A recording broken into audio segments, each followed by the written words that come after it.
ডায়াবেটিসের ওষুধ আছে? আসলে নাই, কিন্তু আপনারা মনে করেন আছে, এই জন্য আপনাদের সর্বনাশের চূড়ান্ত ঘটে। কারণ ওই ওষুধ তাকেই বলে যেটা খেয়ে রোগ ভালো হয়ে যাবে, তো এরকম কোনো ওষুধ ডায়াবেটিসের নেই।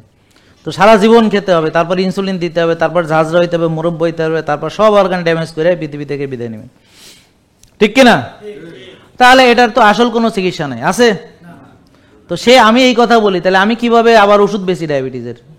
কোন বলদে এটা বিশ্বাস করবে? তো যারা বিশ্বাস করবে ওদের কিনা ধরা খাইয়া ঠইকা শেখা উচিত। কারণ মানুষ তো দেখা শেখে না, ঠইকা শেখে। জ্ঞানে শেখে না, ঠইকা শেখে। মানুষ ঠইকা খুব ভালো শিখতে পারে।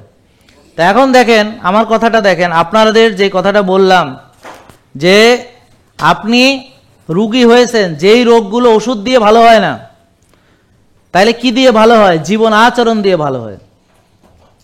তাহলে বলেন লাইফস্টাইল ডিজিজ মানে কি বোঝেন?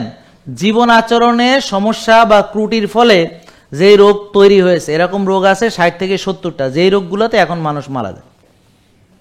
এখন ইনফেকশাস ডিজিজে মরে না, অ্যান্টিবায়োটিক দিয়ে ভালো হয়ে যায়। আর অ্যান্টিবায়োটিক সারা জীবন খায় না, হয়তো 14 দিন খায়, 7 দিন খায়, বেশি হলে 21 দিন খায়। সবচেয়ে বেশি চিকিৎসা হয় হলো আপনার টিউবারকুলোসিস, ধরেন 6 মাস বা 9 মাস, এটা হলো সর্বোচ্চ।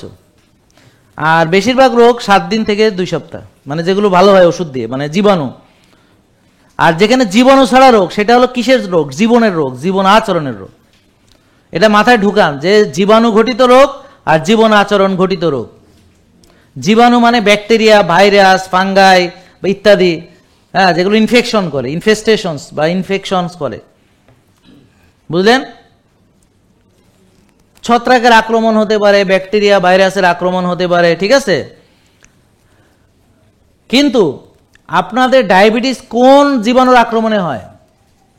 জীবাণুর আক্রমণে না, হলো জীবনের আক্রমণ, খাওয়ার আক্রমণ, ঘুমের আক্রমণ, টেনশনের আক্রমণ, রাত জাগার আক্রমণ, ব্যায়াম না করার আক্রমণ, বুঝেন নাই? তা এগুলো চেঞ্জ না করে ওষুধ খাবেন, ওষুধ খেয়ে ভালো হবেন। এখন আপনাকে আমরা একমাত্র এটাই বুঝতে পারি যে ও আসলে নিজের ভালো বুঝে না, দ্যাটস অল, এছাড়া আর কিছু।